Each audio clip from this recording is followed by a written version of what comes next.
Perdão, é a dimensão moral que faz com que a reforma social esteja hipotecada à reforma moral. Nosso amigo Durkheim é um agnóstico que expressa as ideias da Terceira República Francesa, laica.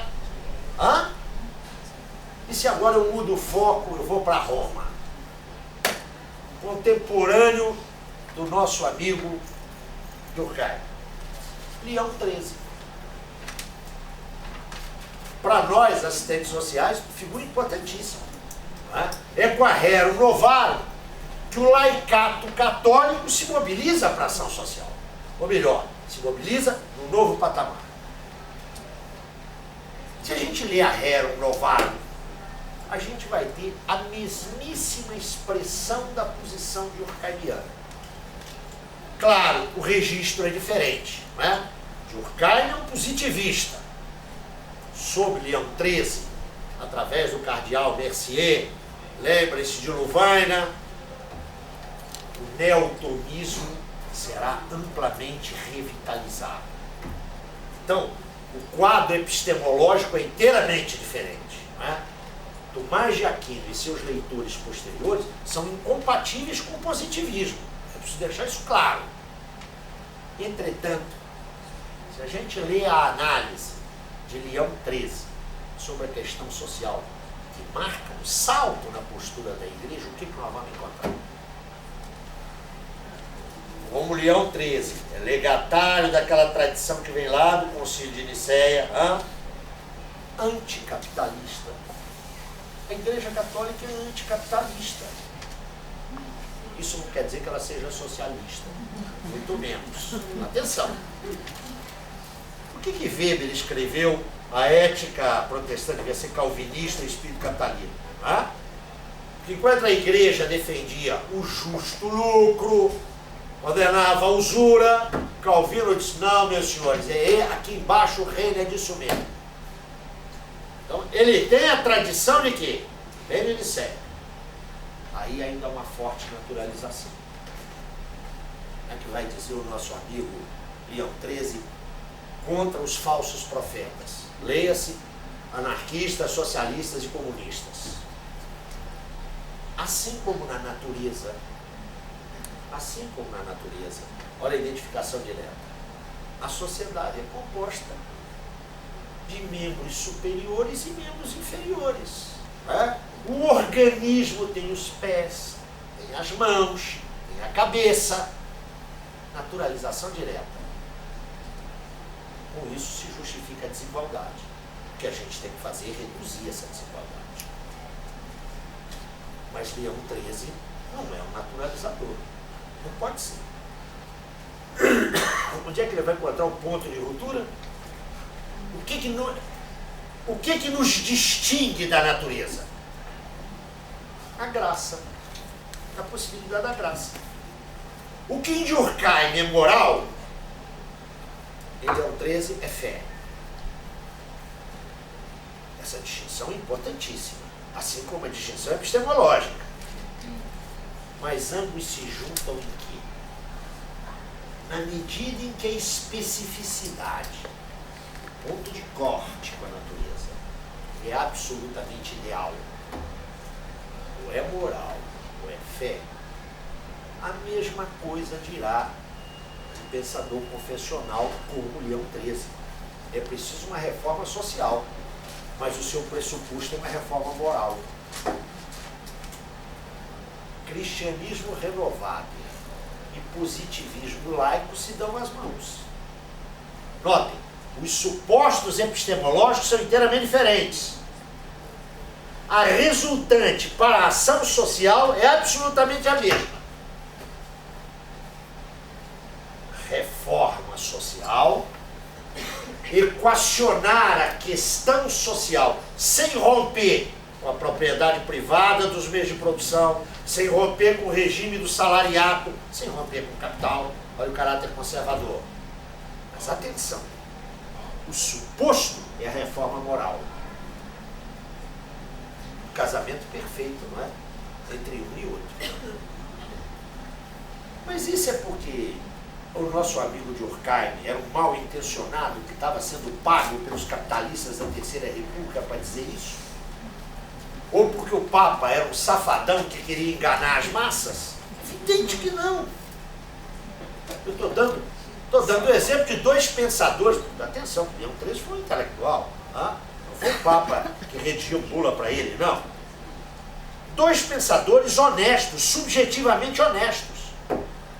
Há aí uma incapacidade de apreender a especificidade social. Logo, em ambos há um esforço de desnaturalização. Em ambos. Entretanto, o caminho tomado para operar essa desnaturalização é o caminho que leva ao conservantismo. Eu gostaria de dar uma parada aqui. Eu estou sinalizando o Durkheim e estou puxando Leão XIII, porque essas duas pontas que se deram nas mãos no final do século XIX estão com as mãos dadas aí até hoje. Não é? Fazendo, inclusive, intervenções, eu quero deixar isso claro, meritórias na vida social. Meritórias. Embora eu as julgue epidérmicas, perfunctórias. Elas revelam, antes de mais, uma grande generosidade de espírito e uma enorme ineficácia histórica. Enorme ineficácia histórica. E o problema não é desses agentes. O problema é que esse objeto não se deixa domar com esses meios. Quero voltar a isso. A questão social, qualquer que seja a conotação que você atribua a essa expressão, é irresolúvel no marco da ordem social capitalista.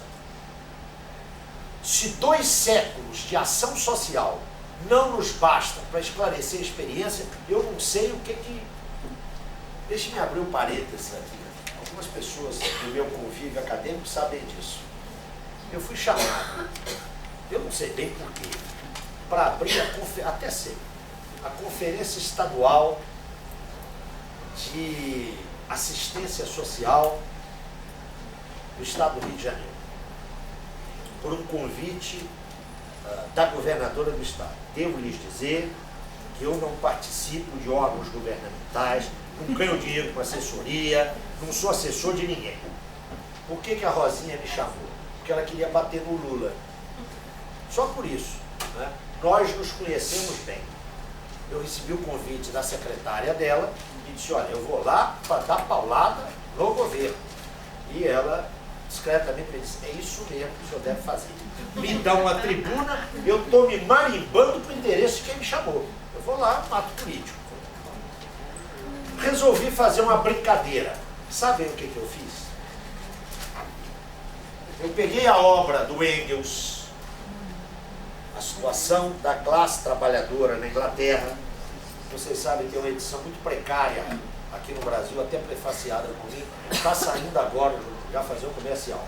Está saindo agora pela Boitempo uma nova tradução, uma tradução nova. Eu revisei tecnicamente essa tradução e tem um longo prefácio. Acho essa obra uma obra fundamental. Tá?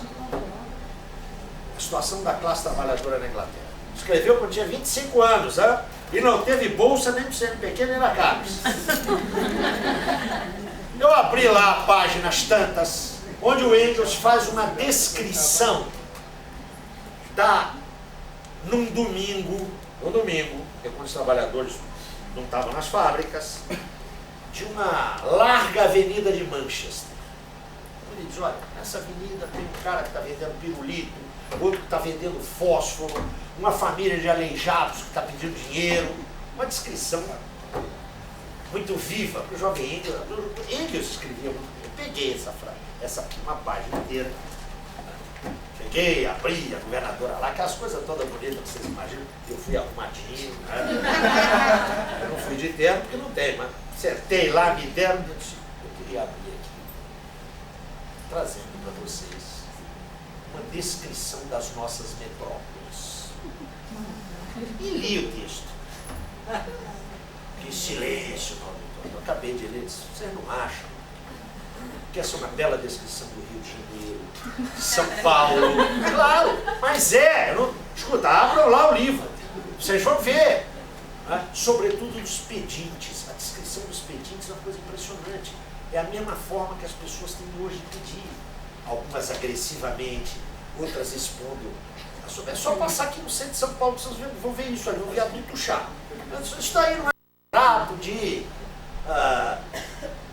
Rio de Janeiro, São Paulo, Recife. 400 pessoas. Pois é, agora eu vou dizer a vocês, quem é aqui, de onde é que, de que jornal eu tirei isso. Quando eu disse qual era a fonte, 150 anos. Há 150 anos se combate a miséria, a política, não vai resolver nunca. Eu queria deixar isso claro. Não é para fazer qualquer afirmação de princípio. É para que a gente perca as ilusões. Isso não deve nos levar ao imobilismo, à catatonia. Não, a gente tem que intervir, tem que estimular políticas de distribuição de renda. Não há que subestimar isso, mas há que ter clareza de que isso não resolve coisa alguma. Por que eu fiz essa história até aqui? Puxando o exemplo da sociologia durkheimiana e da pedra fundamental da doutrina social da Igreja no século XX. A Igreja sempre teve doutrina social, atenção. Mas, digamos, a moderna doutrina social, que reconhece a questão social. Eu disse, são duas tentativas de desnaturalizar. E a implicação é conservadora. Não é reacionária, não confunda uma coisa com a outra, hein? Atenção. Nosso linguajar político junta conservador e reacionário no mesmo saco. Os conservadores não são reacionários. Os conservadores são reformistas. Atenção. É possível desnaturalizar o social por outro caminho? Eu estou convencido que sim. Eu ainda tenho meia hora, não é isso? É isso? São 9 horas agora. Tem meia hora ainda? Como o ar-condicionado não está funcionando mesmo, então não teve esse problema, só fechava o biblioteca. Tudo bem, então vamos lá. Eu estou convencido de que é possível desnaturalizar sim. E desnaturalizar num sentido não conservador. E estou convencido que essa é a tarefa daqueles que nas ciências sociais e humanas hoje se dispõem a enfrentar seriamente o problema da história. Vamos ver se nós nos entendemos. Para que a gente estuda? Para que a gente pesquisa? Para que a gente polemiza, briga, não é? Critica, é criticado? Vamos fazer um pacto de boa-fé. Sem boa-fé não se faz ciência, não se faz teoria.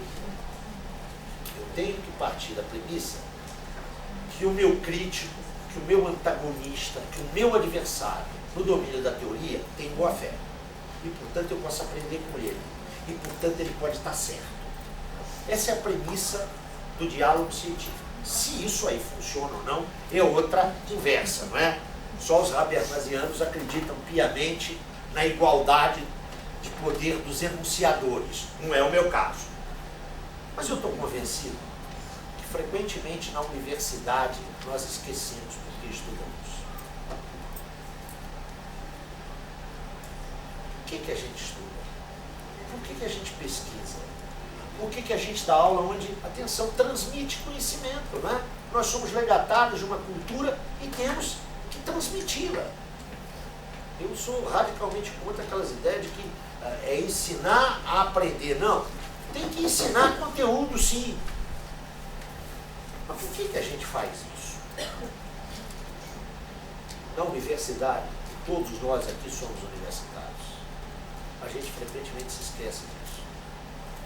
A universidade, a nossa universidade, não é a brasileira só, não. A nossa instituição acadêmica se afastou tanto da vida social e popular que ela esquece que o nosso problema é buscar felicidade social líquida. não é o produto interno bruto. Não é? Eu estou falando sério. É por que as pessoas vivem, qual o sentido que elas dão na vida, que sentido elas encontram na vida, por que elas vivem, por que elas amam, choram, se dedicam, se entregam, são capazes de atos onde elas superam a sua singularidade e ascendem ao nível humano genérico. Mas por que elas também roubam? Por que elas também mentem? É por isso que a gente estuda. Não é? A gente estuda para compreender, para intervir. E para intervir com a hipótese, que é a hipótese de Goethe. Não é? Que é aquilo que justifica o humanismo. Todo homem, por mais limitado que seja, é capaz de um desenvolvimento infinito. Eu repito, todo homem, por mais limitado que seja, é capaz de desenvolver-se, agora estou dizendo literalmente, é capaz de desenvolver-se infinitamente. É isso que justifica a nossa ação como docentes, como educadores, como profissionais, como escritores. Não tem outro sentido. A gente às vezes perde isso, não é? Às vezes a gente perde isso. Ora, eu estou convencido que é esse problema que nós temos que enfrentar. Neste exato momento em que falo para vocês, as reservas graneleiras europeias e da América do Norte, da União Europeia e do NAFTA, é claro que o México entra aí no NAFTA do mesmo jeito que Pilatos entrou no Creta, né? Lavando as mãos. O NAFTA é o imperialismo norte-americano e o canadense. As reservas graneleiras do NAFTA e da Europa Unida permitem hoje, garantir uma ração proteica e calórica mínima para os 6 bilhões e 200 milhões de habitantes dessa terra. E por que que 1/3 vive em fome crônica? É esse o nosso problema. Ele pode aparecer filtrado na tese que você está escrevendo, no objeto de pesquisa da sua dissertação, no seu trabalho acadêmico, na sua formação de novos profissionais, de novos pesquisadores. Mas se nós perdermos essa noção de que esse é o nosso problema, dificilmente escaparemos da barbárie. Muito dificilmente. Ora, há uma concepção teórica que não está conclusa, que precisa ser posta à prova, que precisa ser explorada, que precisa ser prospectada, porque me parece que ela permite substituir essas vias que, no âmbito da reflexão ocidental, tentaram desnaturalizar, mas acabaram no conservatismo. Que perspectiva é essa? É a perspectiva... Agora eu vou pedir que vocês fiquem pacientes, quietinhos, não saltem das cadeiras. Peço um crédito de 10 minutos. É a perspectiva aberta por Marx. Por que eu estou pedindo esse crédito de 10 minutos? Porque também, para parodiar a nobre francesa, em nome do socialismo se cometeram muitos crimes. A obra teórica de Marx foi tão vulgarizada que o que dela se tem em geral é uma pobre caricatura, facilmente destrutível por qualquer pós-moderno semi-analfabeto. Não é? Mas a herança que ficou do socialismo, do chamado socialismo real, é uma herança que precisa ser balanceada, precisa passar por um forte elemento de crítica. E quando eu estou falando crítica aqui, eu estou falando crítica no sentido de Marx. Você dá um balanço rigoroso nessas experiências. Eu quero dizer aqui de público que eu me recuso a entrar no bando dos socialistas e dos comunistas reciclados, né? Desses que não tem nada a ver com aquela experiência. Não, eu tenho que ver com aquela experiência. Se ela foi incapaz, nos países do leste europeu, de garantir direitos civis e direitos políticos que nós consideramos essenciais, nós não podemos perder de vista duas coisas. Os direitos sociais lá estavam garantidos. E segunda coisa, o mundo não melhorou depois da queda do muro.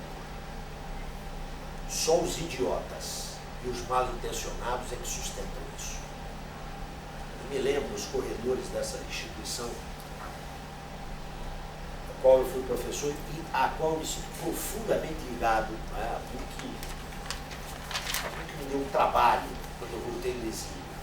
Eu sou muito grato aos companheiros da Faculdade de Serviço Social e depois da pós-graduação que me acolheram, mesmo sabendo que eu pensava diferente.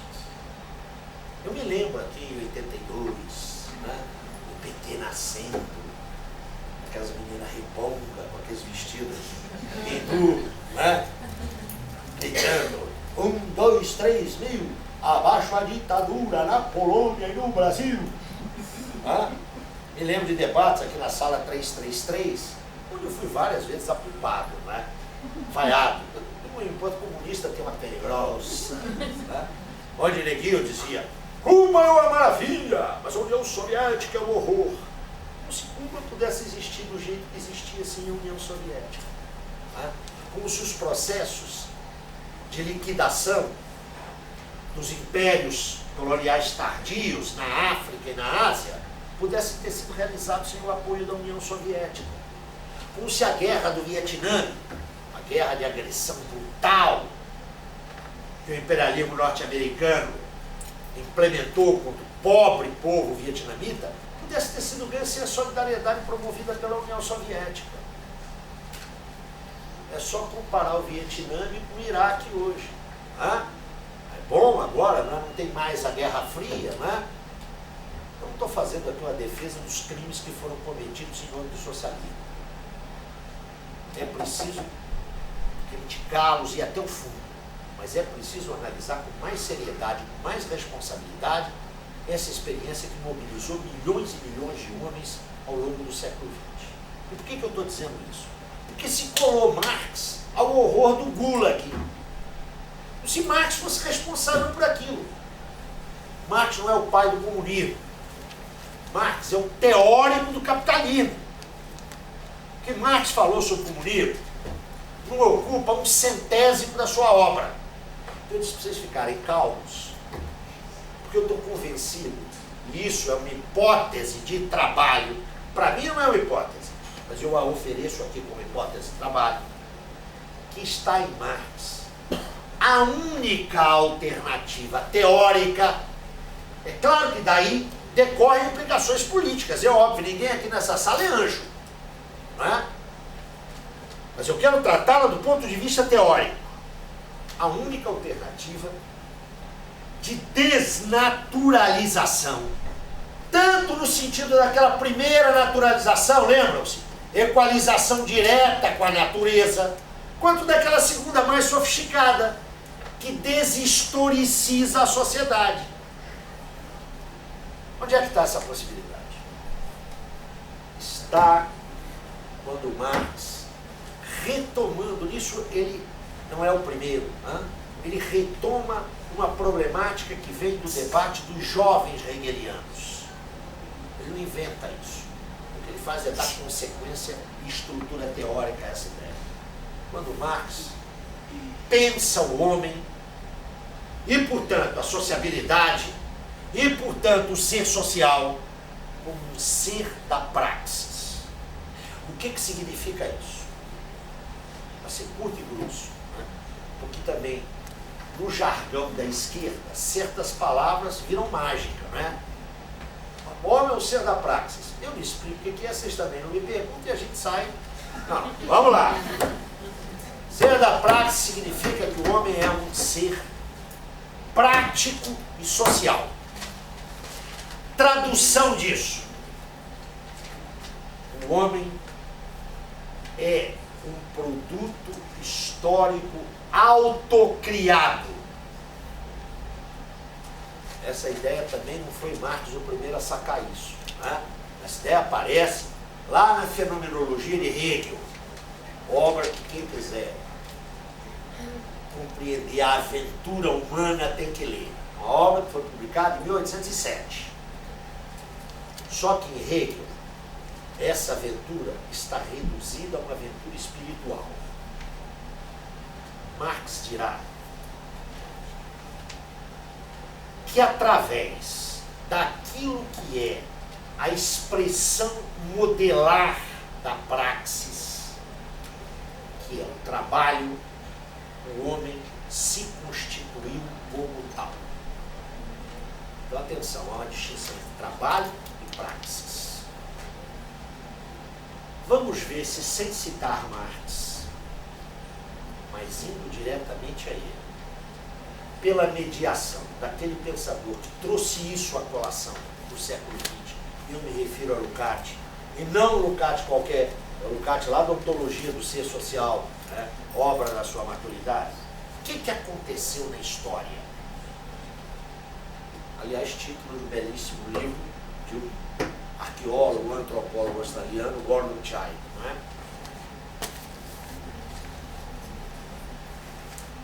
O ser em vários níveis. O nível mais elementar do ser é o nível inorgânico, que se caracteriza pelo fato de não possuir a faculdade da sua reprodução. Esse é o nível do ser. Ele é elementar, em face dos outros níveis do ser. Mas essa elementaridade não significa que ele seja simples. Ele é extremamente complexo. Indicação científica para isso. Até hoje, os físicos ainda não conseguiram avançar até o limite da estrutura atômica da matéria. Olha a complexidade desse nível. Através de processos que nós não conhecemos, as hipóteses científicas não passam de hipóteses, e há que reconhecer os limites da ciência para não fazer da ciência um absoluto. Por meios, processos que nós não conhecemos ainda, desdobra-se sobre este ser inorgânico um outro nível do ser, que é o ser orgânico, que se caracteriza pela faculdade da sua reprodução. É um ser que se reproduz. A diferença é pequena, né? Bios, é a vida. É a vida animal, é a vida vegetal. Se nós até hoje ainda indagamos pela estrutura física do ser inorgânico, que é a matéria inanimada, o que dizer da extrema complexidade da natureza orgânica? Nós estamos trabalhando com complexidades exponenciais. É muito pouco provável, né? Já se está chegando à clonagem. É muito pouco provável que, com todas as projeções que nós temos da ciência, seja possível produzir a vida. É muito pouco provável. Nota, são dois níveis do ser. Eles são distintos, mas estão unidos. Há uma unidade. Não há identidade, mas há unidade. Agora vejam que fantástico. Eu vou remeter um exemplo muito banal, sou obrigado a banalizar aqui, até pelo tempo que nós temos. Vamos lembrar lá do nosso curso colegial, do nosso científico? Você lembra que a gente estudava química orgânica e química inorgânica, lembram-se disso? E você se recorda que os princípios e as leis da química orgânica não se aplicavam à química inorgânica? Claro, não pode, o objeto é diferente. Isso significa o quê? Que o ser inorgânico, aquele primeiro nível de ser, ele possui uma estrutura e uma legalidade próprias, que não podem ser explicadas, atenção, pelo conhecimento da estrutura e da legalidade próprias do ser orgânico. A estrutura desses seres é distinta. Eles não são seres iguais, eles constituem, insisto, uma unidade sem constituir uma identidade. Isso significa, notem, que eu não posso transladar as legalidades do ser inorgânico para o ser orgânico, e nem fazer o inverso. Até aí estamos entendidos? Muito bem. Num certo momento da história, os antropólogos estão brincando até hoje, uma espécie orgânica, uma espécie orgânica, que a gente tem um mínimo de clareza sobre isso, eram mamíferos cordados. Começa a desenvolver, nós não sabemos porquê, um certo tipo de atividade. Começa a desenvolver um certo tipo de atividade. Esta atividade pôs demandas a essa espécie que obrigaram esta espécie a desenvolver-se num sentido determinado. Notem, não é num sentido determinado previamente, não há aqui nenhum evolucionismo, nenhum determinismo. É determinado pela natureza das atividades que estava desenvolvendo. Nós sabemos que várias espécies animais superiores desenvolvem atividades que estabelecem relações com a natureza. Várias. Que chegam, inclusive, a estabelecer sistemas de sinalização, de comunicação, mas que implicam uma organização gregária muito complicada. É só olhar aqueles caras que estudam, é só ver o trabalho dos entomologistas, que estudam inseto. Para tirar a dúvida, quem acha que colmeia é complexa não tem a menor ideia do que são certas comunidades de formigas, muito mais complexas do que a colmeia. Entretanto, nenhuma espécie, desenvolve atividades que não estejam inscritas no seu código genético. Ninguém aqui, vocês imaginem discutir isso com alunos de graduação. É ótimo que te obriga a uma ginástica mental dos diabos. Aqui com vocês seria diferente. Mas para encurtar a história, vocês não conhecem escola de arquitetura para abelha. E, no entanto, elas constroem excelentes colmeias, não é? João de Barro não frequenta